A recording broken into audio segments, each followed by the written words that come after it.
Is my spouse's addiction my fault? So many wives and husbands think that they have somehow caused the problem.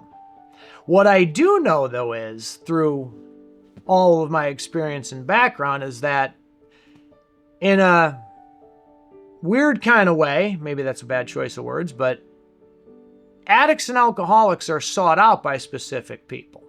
So a lot of spouses sign up for this, and a lot of you will tell me, oh, we didn't know he was an alcoholic before we married him, but there was also something about their behavior that you liked. And then when we dive in with the spouses, a lot of times we'll find out they grew up in an alcoholic household. And is it your fault? No. It does become our responsibility, though, to hold our spouse accountable and not live underneath their thumb. So if you want to blame yourself for their alcoholism, you certainly can and you shouldn't. But what I do know is that if you're going to blame yourself on anything, it's not taking care of yourself. Because you have two choices when you're living with an alcoholic or a drug addict. The first one is just accept it and live in hell.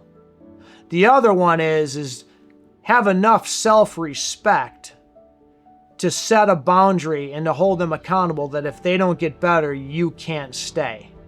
And guys, this video isn't how to break up a marriage 101.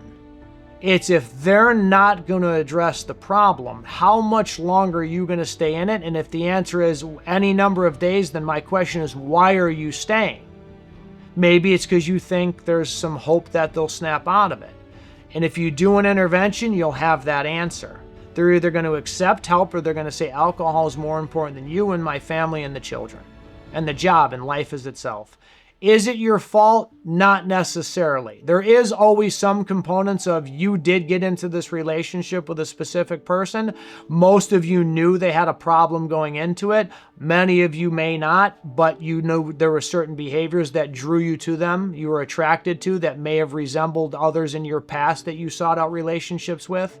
We have to look at all of that. But at the end of the day, don't be a martyr and don't be a victim and address the problem. Don't make this about what's going to happen to you if your loved one gets well.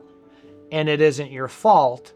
And it is your responsibility to take care of yourself and children if they're in the home. And it is your responsibility to detach and hold your loved one accountable. And it is your responsibility to look at your life and ask yourself, why am I staying in this?